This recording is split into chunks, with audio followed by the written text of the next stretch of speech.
Hey, Bill, this is Taylor. Taylor, this is Bill. Hey, I'm doing good, man. How about you? I'm great. I'm doing great. Thanks for taking the time today. Yeah, looking forward to it. So, to start off, Bill, I'd like to have you introduce yourself to Taylor, basically what you're incarcerated for, how you got there, and up until the current point in time, and we can go from there talking about true crime collectibles. Okay, cool. My name is William Nathan Holbert. The 40-year-old knows me as Wild Bill. I was Central American. I'm from the United States. I grew up in Western North Carolina, the United States, but during the late 2000s, between 2006 and 2010, I was the premier assassin hitman in Central America, the cartels and freelance work. I was arrested in 2010 and charged with 3 counts of homicide.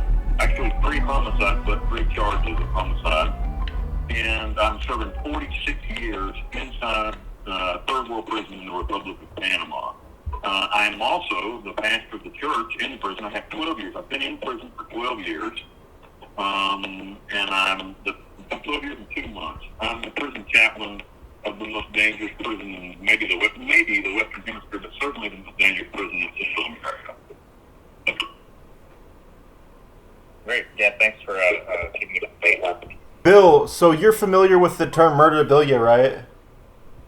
Yes, I am. So what does that mean to you, not only as a definition, but as a convicted, murderer, people collecting things related to people like yourself or like with certain status, whether they be criminals or infamous figures throughout history?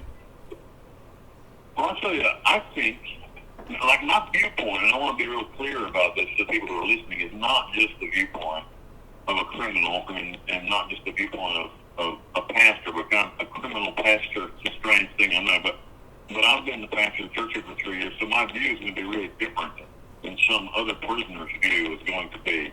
Murderabilia, for me, seems insane, just to be perfectly honest with you. Well, I mean, like some of it, I can understand, like people up to the level of like notoriety, like a person like Charles Manson or Ted Bundy or somebody like that. I mean, their stuff is pretty. I mean, they're not just in the true crime community. They're mainstream, so to speak. Everybody knows who they are. If you ask anybody knows who Charles Manson is, or anybody knows who Ted Bundy is, even a person who's not affiliated with true crime.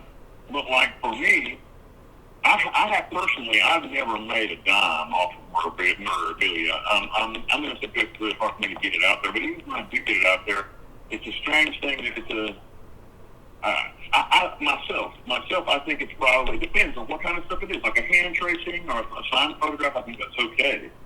But I think that, like, somebody that's signing pictures of their victims or something, that's not okay, and that, I would have thought that even before I was a Christian as well. I have never signed any pictures of people who got killed or anything like that. That's terrible. I think that's kind of like disrespectful. And also, like I wrote a book, but I didn't write it about my crimes. I think that's also disrespectful. I think it's a good rule that people can't write about crimes that they've committed. And I think it's a stupid rule that a prisoner can't write a book. That's I don't understand why you wouldn't want a man to be productive. Like, for instance, in my instance, my books are banned in Ireland and in Australia because I'm in prison. In the United States, you can still buy them, or I've only got one published work, but you can still buy it on Amazon, you can still buy it in the UK and anywhere in Europe. Or in Central America as well, and in the Latin America, Mexico, you can still buy it. But you can't buy it in Ireland or in Australia. And I wrote a book that had nothing to do with any crime that I've committed. But, I mean, like a memoir of my time in prison, what time. So, I mean, like, murderabilia is like, for me, it's kind of a broad thing. I think that some of it's okay, and I think some of it's not okay. Like, I have a lot of chicks that ask me for, like, naked pictures and shit like that, and I won't do them. Just because I don't know. I got kids out there, man. I don't want anybody to see, Wild Bill Wang with the signs. I don't know. That seems insane to me. And the things that people want, the same. I cut my hair. I had long hair, and I cut my hair.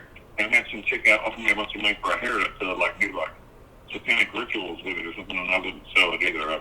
It seems insane to me. But like I did, like, for instance, I caricature drawings that are kind of fun and just there were characters that I drew myself. I'm not an artist, by the way, not an artist at all, by the way, but I drew them, and I think they're kind of funny. And so I sold one of them to a lady, my good friend Sharon from Australia, and then when we sent them, the customs department confiscated it. So I mean, murderabilia is not very accepted, I think, either. And mainstream like people don't like it. I think that it should be fine. I think some of it is okay. Some of it is probably not okay. Just a second. Yeah. And so to get back to what we're talking about, I think some murderabilia is okay, and I think some of it's probably not okay. And who gets to decide what is and isn't okay? I don't know. I think that's just in the eye of the beholder. I don't know who would be the person who would sit down, certainly not me, that would sit down and decide what is and what isn't okay. For sure. And what I was going to say, something that I find interesting is that you've written a book that wasn't related to any of your crimes, and it's obviously got a lot of controversy surrounding it because it's not available some places.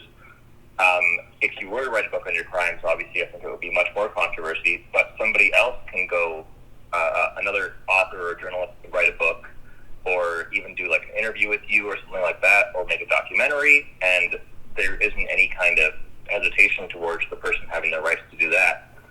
There's not going to be there's not really any negative feedback. It's more like, for whatever reason, those people are allowed to do that, but when you have the more direct connection, it seems to cause an issue for somebody.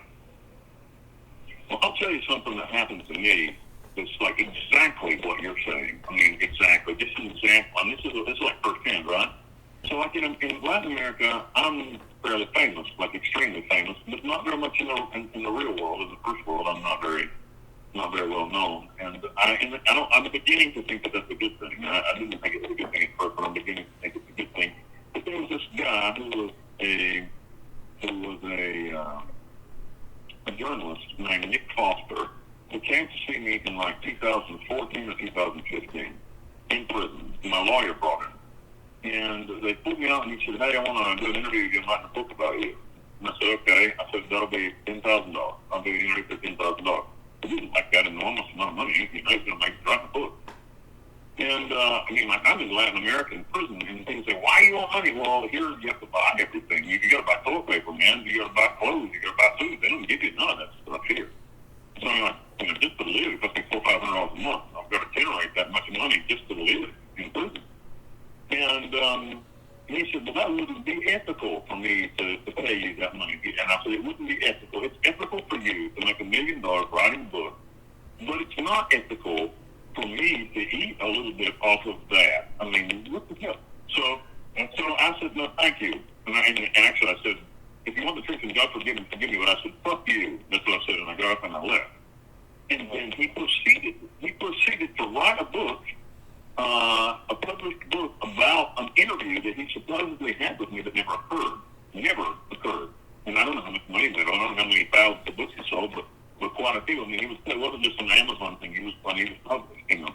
And so, what you're saying is just exactly what you're saying. Like, who is to decide this isn't ethical? I mean, like, what anybody looking at that guy would think he's a sleazy dirtbag who wrote a lie. A book about me that didn't even exist. It was never an interview. And then, but like, he's an upstanding citizen, and I'm in prison. And just because I'm in prison, I shouldn't be allowed to make any money. But yet, even in the United States, even in Europe, anywhere, you want to buy a candy bar, man, the government doesn't give you that. You gotta buy Coca-Cola, you gotta pay for it. So I mean, I don't think there's anything wrong with prisoners. Prisoners should be encouraged to write about things that have nothing to do with their crime, or about memoirs that aren't about criminal activity. Yeah, it seems that when people can view it in more of an educational sense when somebody does a documentary or writes a book like that, but it's still somebody, at the end of the day, exploiting that information to make a profit, right? So it seems weird, even if I were to write a book about you, for instance, not that I'm planning on, but nobody would blink an eye. But if for some reason I was selling some items that you had sent out of prison, then that would cause controversy, and it's making money with the same information, right? Exactly. I mean, it seems there's a certain hypocrisy that goes along with it that I don't understand. We're looking in the Western world really wrong. I mean, I'm in prison, so it affects me directly, but we're looking at prison wrong anyway. We look at prison as punishment. That's a mistake. And this is a little off base, but it ties in with Murderabilia in the fact that prison should be allowed to make money off of, like something that's not, again, not offensive or deemed offensive. Let's make those rules really, really strict. Like they can't write anything about any kind of crime or any kind of criminal life, or they can't, sign up with a victim thing. But let them, write poetry or let them paint pictures. What's the problem? I don't understand. I mean, they're doing something positive for themselves and positive for maybe their own rehabilitation, because we should be looking at prison as rehabilitation instead of punishment. I mean, the society that wants to punish its criminals has a huge high reoffensive rate. And in a country like Norway that looks at their prisons as rehabilitation centers, it's really low. So what works? I mean, is it just that we hate people and then we have to punish them when they do something wrong? Because how many people walk around and did a whole bunch of stuff wrong and didn't get put in jail? I mean, God knows I've done all kinds of stuff that I never got arrested for, and other people do too. And so who is anyone to really point the finger at anybody else? Now, if you make mistakes and you cause a problem for society, then they put you in jail, you should be rehabilitated, not punished. Because if you're punished, you get out and just do it again. That's it. You didn't learn anything. And so that's Murderabilia ties in with that. I think that it could be a really positive part of someone's rehabilitation. It can also be really negative. Like I've seen a lot of paintings and stuff of people painting pictures of their victims. I mean, I haven't seen a lot. I'm certainly not an authority on Murderabilia by any means. Oh, you guys know more about it than I do. I really don't know that much about just the fact that I am a murderer in prison. But I think that it could be, Murderabilia could be used in part of rehabilitation. It certainly could be used to say, hey, prisoner, you got to generate some money for yourself. And that's a good thing, isn't it? Isn't that what we're trying to get people to do? And so that's what I think about that. Yeah, there have been people even who have done art or written things out of prison and had the money go towards victims' families or different charities and are trying to do positive stuff with it. Is that kind of what you're saying? Not only do they have a creative outlet, but there's positive results. And even that causes a lot of controversy when one of those stories gets picked up and people hear that money is being exchanged in any way, and it has to do with these crimes. Exactly. Bill, what's your opinion on the fact that people shell out like hundreds of dollars, if not thousands of dollars, for some stuff? Like, let's say somebody wants, like you said, like a dong tracing or a hand tracings or handprints for, like, say $300 or $400. Like, what's your opinion on that? Do you feel like you should be able to make money off of like handprints and hand tracings, or do you feel it's like morally wrong? I don't think there's anything wrong with a hand tracing.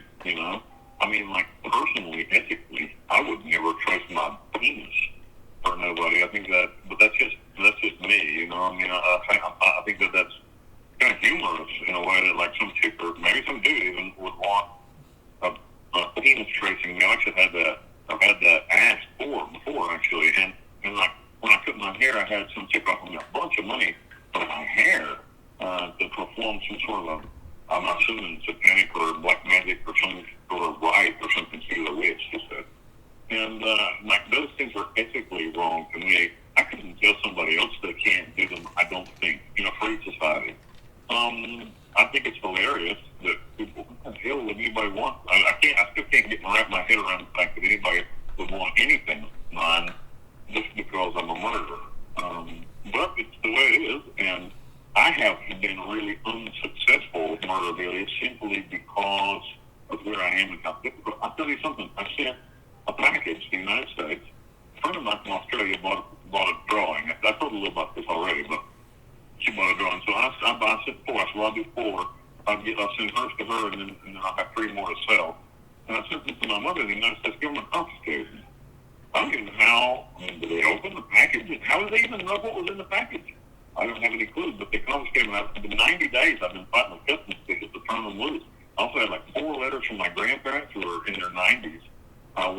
They confiscated them. I don't have a clue why or what. There certainly wasn't anything illegal in the package.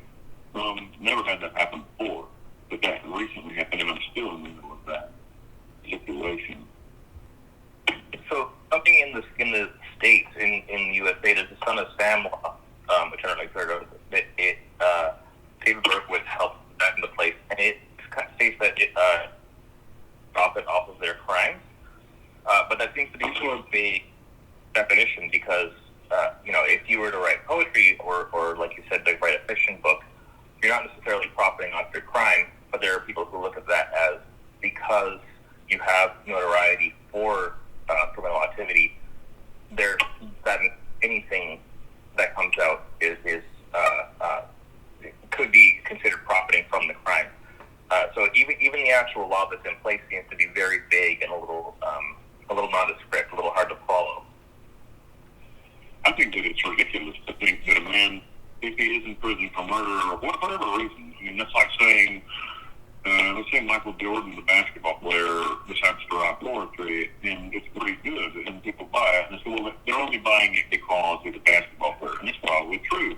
But maybe his poetry's pretty good, and he wants to express himself. What's wrong with that? This guy is a murderer. He made a terrible mistake, or maybe he's sick. Maybe there's something wrong with him, and he likes to kill people. I mean, I don't have that problem, by the way. I was a murder for hire. It was just a job for me.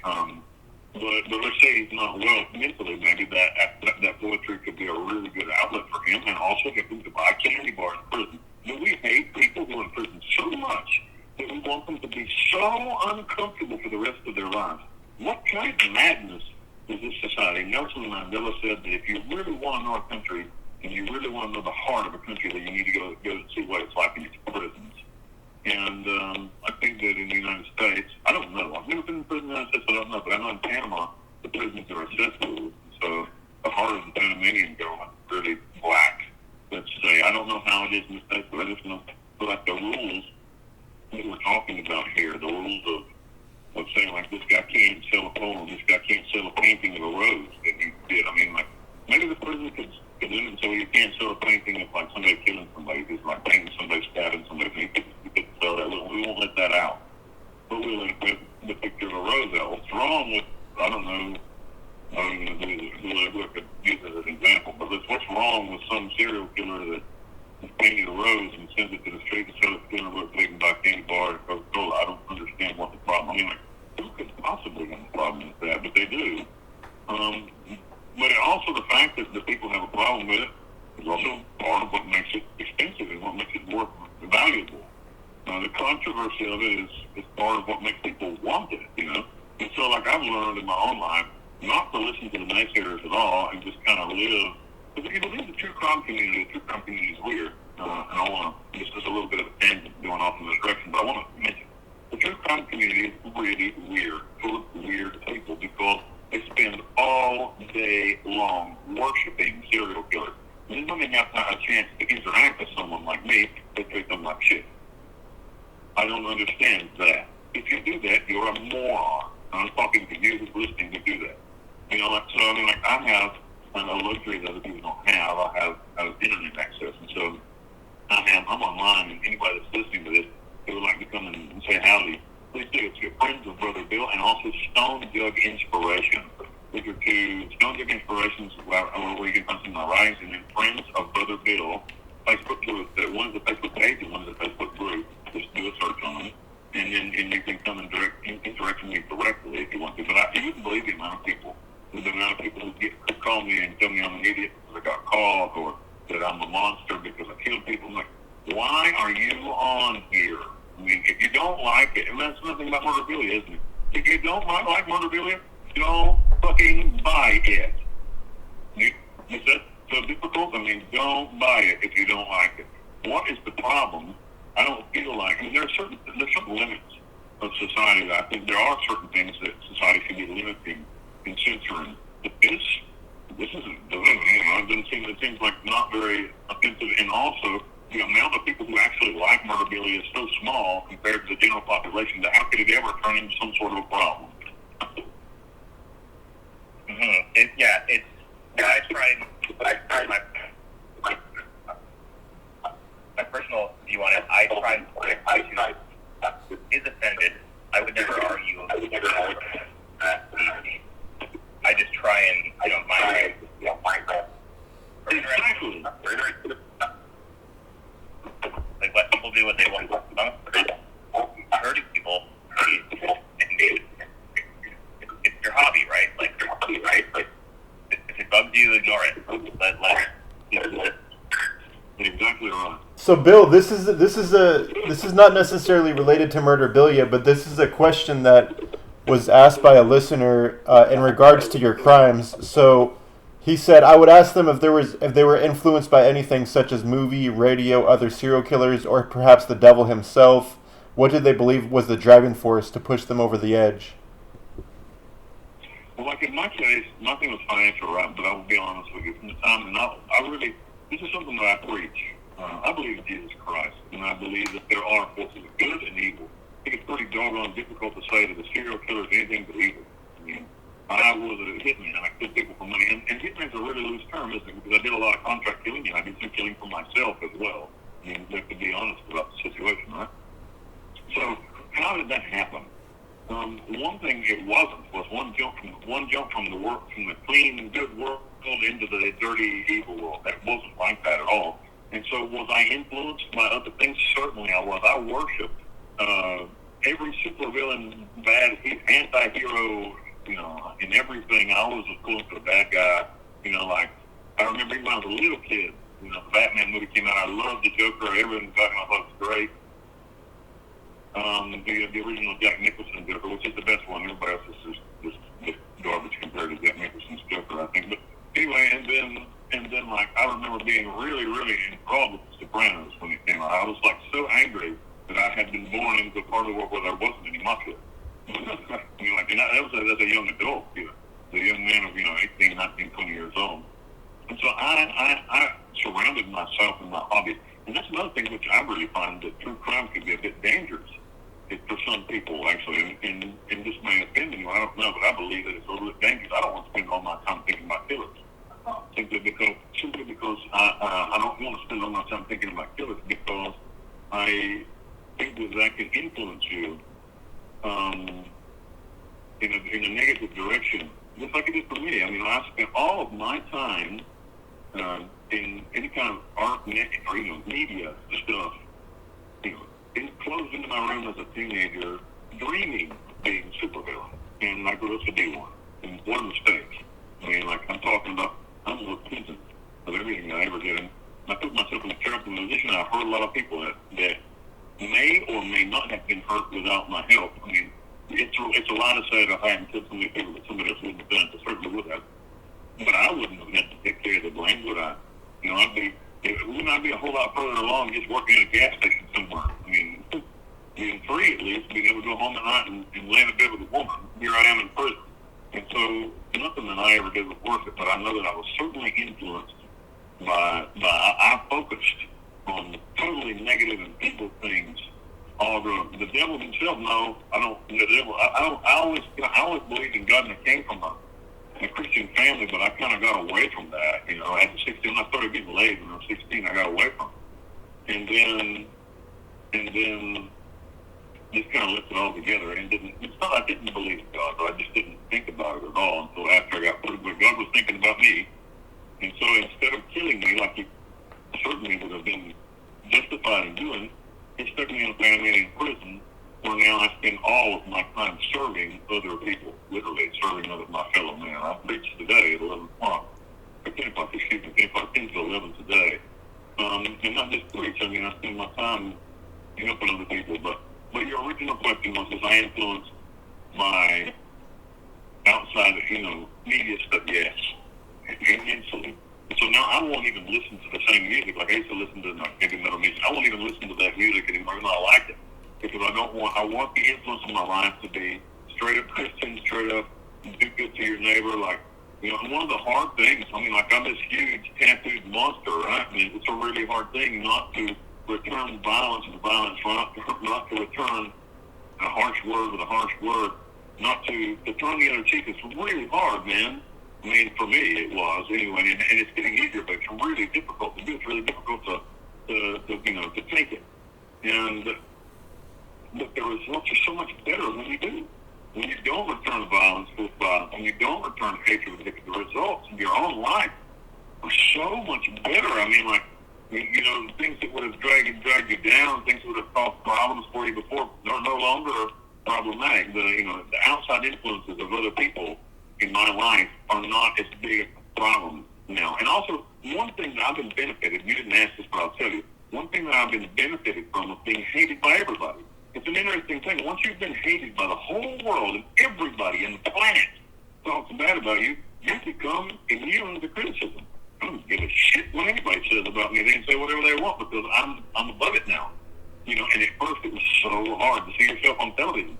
And people, you know, like, oh, the beast, the monster, this should be killed. You know, like reading comments on Facebook, reading the comments where everybody hates you. Everybody that you meet's afraid of you, and it's still that way. Everybody that needs to be afraid of me, dude. You know, like, I'm about as harmful or obscene as a puppy dog now. You know what I mean? Like, I'm not even the same person I was before. 12 years of pain in really difficult conditions will change anybody. And I'm thankful for that pain. I sure would like it to end. I'm not in love with my pain. I sure like that pain to end, but it's been really fruitful for me. And so what you concentrate on, my friend, is what you will become without a doubt. That's definitely a super interesting to hear. Thanks for sharing that. Like, everybody has a different opinion on that, on the influence of media or any outside sources on anything to do with, could be not even just true crime. But it's rare to get with somebody who is, so to say, or has experiences personally, and then be that. So I really appreciate that. I think it's one thing. There was a Sylvester Stallone movie where he was hitman. He was a hitman. He was protecting this girl, and I don't even remember. I will actually remember the movie almost line for line. And he was in Panama and went to the Panamanian bank and withdrew like $16 million or something. A huge amount of cash from Panamanian bank. And I remember when I was a kid, I was 15, 14, saying, one day I'm going to go to Panama and be a hitman. And oh my God, that word was made true. So hey, if you got kids and you let them watch and do whatever the hell they want, that's a mistake. Don't do that.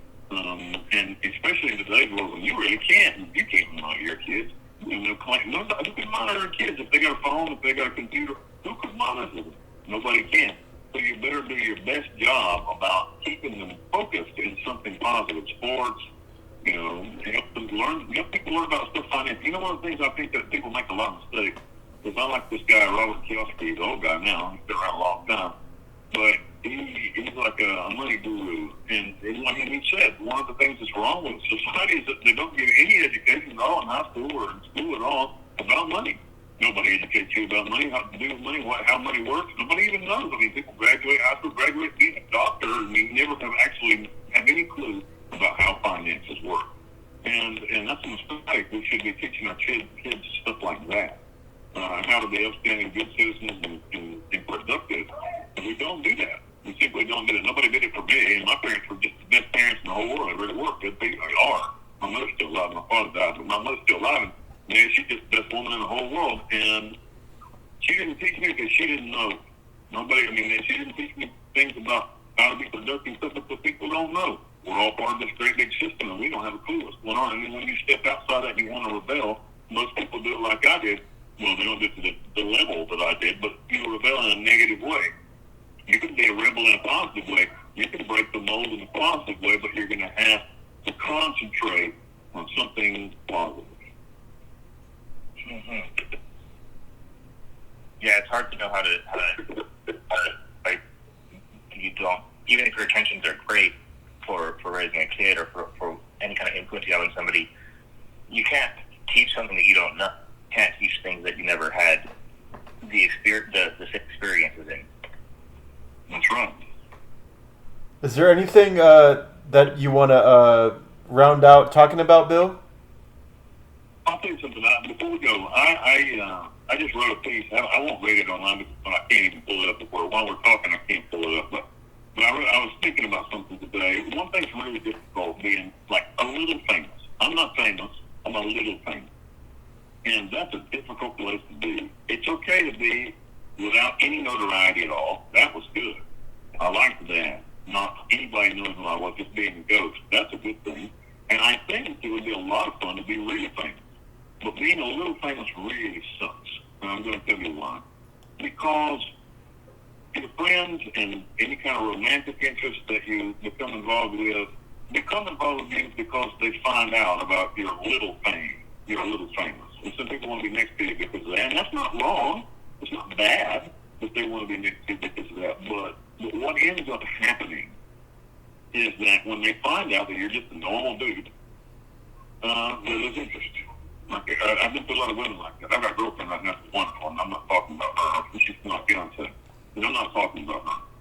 But I've been to a lot of women. And what happens is the girl comes, and then it's fun for 6 months, and then when she finds out you're just a normal man, she starts to lose a little bit of interest, and then it turns into hatred really quickly. And friends are the same way, but even faster.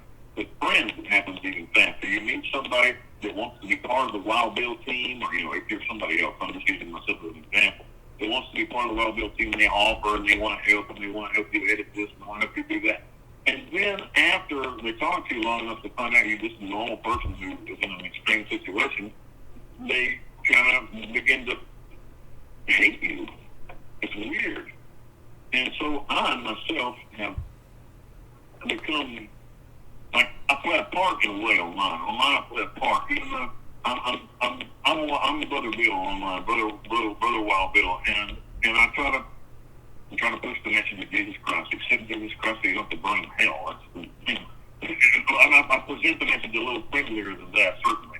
But I mean, that's what I'm trying to do. But for a long time, I played a character online, Wild Bill, the crazy Wild Bill, in prison town, and I stopped doing it because I couldn't stand it.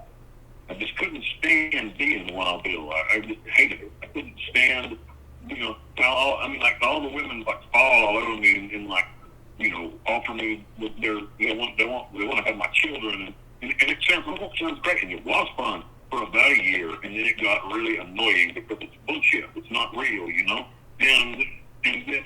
want to make some real friends, and you want to have some real interaction with people, and you can't do it. Being a little famous, you can't do it because people are like, wow, cool, it's you. And then they find out you're just a normal guy, and they're like, hey, that's why he's not famous. It's just normal. And I am just normal. And everybody else is famous, guess what? They're just normal too. They're just people. We're all just people, ain't we? Strapped onto little balls spinning through the universe. And so what am I trying to make? What point am I trying to make? Being a little famous sucks. When I was in anonymity, you can move a lot easier. Like I'm in prison in a really difficult situation because I'm famous. If I wasn't a little bit famous, I wouldn't have to be in this terrible, difficult situation. I could be in a much easier, minimum security environment if I wasn't just so high profile in Panama. So, another thing that was fame for me, a lot of these guys, I think there's a lot of big time killers and stuff who are making money off of their fame. I ain't never made a dime off my book was a flop. I'm just being honest with you, man. I mean, I read a book called Long Way to King Wild Bill, and everybody that read it absolutely loved it. But it's a flop. I mean, I just didn't sell very much, and I'm surprised. I am so disappointed and so thoroughly surprised that it didn't do better because it got great reviews, and everybody thought it was great, but it just never made me any money at all. And maybe it's because I'm doing it wrong. I don't know. Maybe I don't know what it is, but the true crime community is fickle about what they pick up. And there are true crime podcasts by people who don't know squat about true crime that, the millions of people listen to. And then there's, Andrew's podcast, Unforbidden Truth, where, he's talking to real people like me who really did these things, and people don't pay any attention at all.